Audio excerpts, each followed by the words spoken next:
Right now you see many people coming to US because they don't see any future. They want to looking for some different, you know.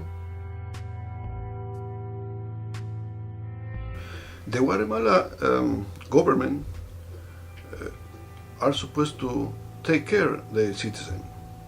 They are supposed to work for them. They are elected to serve.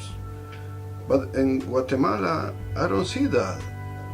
Carlos Avila has been working with a Latino newspaper in Trenton, New Jersey.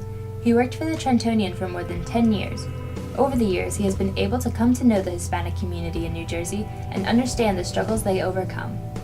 Many families in Guatemala have 4 or 5 kids at home, maybe more sometimes. And when I went to Guatemala, I see most of those families, they don't have the father at home who can take care of these kids. So if they don't have a father, if they don't have a family, you know, I'm talking about in the rural areas also. Of course, in urban area, probably the same situation, but most worse is in the rural areas where you see many kids in the family without father, without, you know, just the mother take care of the kids, and they have to work hard to bring food for the table. When you have to provide for 4 to 6 kids in Guatemala in these rural areas, it is very difficult for these women, and for these women sometimes there is no real jobs available that they can get. A great example of this is Augustine Chavez. He works at the Brookwood Cafe in Hamilton, New Jersey on the weekends. He also works for El Centro part-time in Trenton, New Jersey. At the Brookwood Cafe, Augustine works extra hard every single weekend. A lot of the money that he earns goes back to his family in Guatemala, where he has 2 kids and his wife. Son todavía pequeños, están estudiando. Mi esposa pues ya no trabaja porque no hay trabajo allá. Augustine's kids are young and are studying in school. His wife currently doesn't have a job in Guatemala because of the economic situation there. There really isn't any good place for her to work. According to Telesur, in Guatemala, 93% of females there have informal jobs, while only 7% have formal jobs. Hello, my name is Roberto Hernandez. I'm the director of El Centro here in Trenton, New Jersey, established in 1999. Many Hispanics go to El Centro who need help with immigration services, are in need of health services. There are currently 16 ESL classes that they can go to, and there are many other programs that continue to help the local Hispanic community.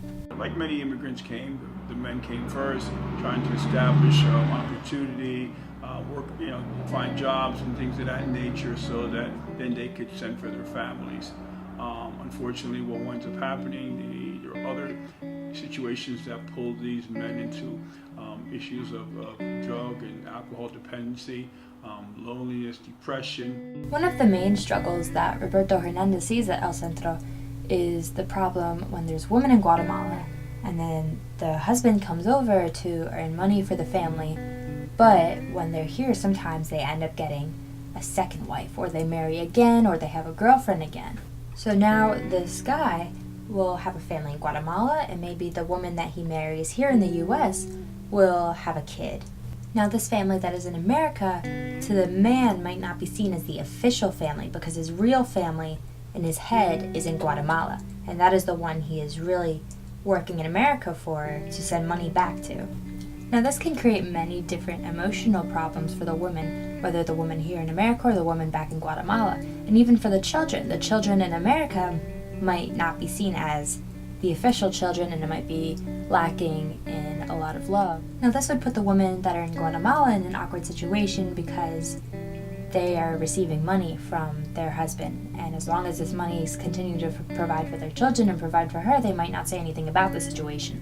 And according to Roberto Hernandez, he says that 70% of women are aware that they are going through this right now. According to the Pew Research Center, Northern Triangle migrants sent nearly $16 billion in remittances home in 2016. Guatemala alone sent back $7.5 billion.